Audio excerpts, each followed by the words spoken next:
Friends, महागडी उत्पादनं वापरण्यापेक्षा घरातील बेकिंग सोडा वापरून घराची सफाई तुम्ही चांगली ठेवू शकता। तुम्ही कुठे आणि कसा याचा वापर करू शकता हे आम्ही तुम्हाला या व्हिडिओमधून सांगणार आहोत।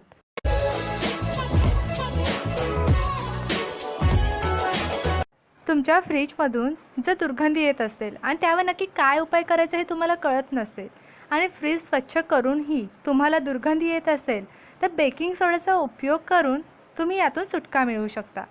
तुम्ही एखाद्या लहान वाटीमध्ये बेकिंग सोडा घ्या आणि फ्रीजमध्ये ठेवा। यामुळे फ्रीजमधील दुर्गंधी निघून जाण्यास मदत होईल। काही दिवस झाल्यावर हा सोडा टाकून द्या आणि पुन्हा दुसऱ्या वाटीत नवा बेकिंग सोडा तुम्ही ठेवल्यास फ्रीजला दुर्गंधी येणार नाही। बरेचदा नियमित साफसफाई न केल्यामुळे किचन सिंक्स अथवा बेसिनची नळी चोकअप होते। ती तुम्हाला साफ करायची असेल तर तुम्ही अर्धा चमचा बेकिंग सोडा 2 कप व्हिनेगरमध्ये घालून मिक्स करा आणि हे मिश्रण तुम्ही या चोकअप झालेल्या नळीमध्ये टाका। काही वेळासाठी सिंक अथवा बाथरूमचा वापर तुम्ही करू नका।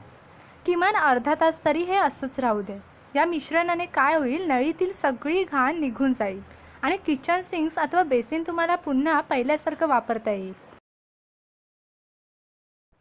सतत जेवण बनवल्यामुळे गॅस चालू राहतो आणि स्वयंपाकघराची स्लॅब एकदम काळी होते आणि त्यावर चिकटपणाही येतो।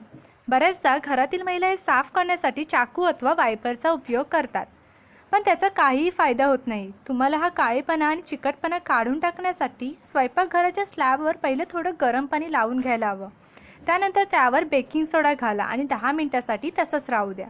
त्यानंतर हे तुम्ही स्क्रबरने साफ करा। तुम्हाला तुमची स्लॅब नक्कीच चमकदार दिसून येईल। हा सोपा आणि परफेक्ट उपाय आहे। कार्पेटवर जमा झालेला कचरा साफ करण्यासाठी तुम्हाला थोड्याशा बेकिंग सोड्याची गरज आहे। तुम्ही बेकिंग सोडा थोडासा त्यावर स्प्रिंकल करा, त्यानंतर अर्धा तास जाऊ द्या। नंतर व्हॅक्यूम क्लीनरच्या मदतीने तुम्ही पूर्ण कार्पेट स्वच्छ करा। बेकिंग सोड्यामुळे यातील सर्व दुर्गंधी निघून जाण्यास मदत होते। टाईल्सवर लागलेले डाग सहज निघत नाहीत। त्यापासून सुटका मिळवण्यासाठी तुम्ही बेकिंग सोडा आणि पाण्याची पेस्ट घेऊ शकता। ही पेस्ट त्यावर लावा आणि 10 ते 15 मिनिटे टाईल्सवर लावून ठेवा आणि त्यानंतर ओल्या कपड्याने हे स्वच्छ करा। इतकं करून ही डाग स्वच्छ झाले नाहीत तर त्यासाठी जुन्या टूथब्रशचा वापर करा। डाग नक्कीच साफ होतील। व्हिडिओ कसा वाटला कमेंट सेक्शनमध्ये सांगायला विसरू नका आणि चॅनलला सबस्क्राईब करायला सुद्धा। थँक्यू।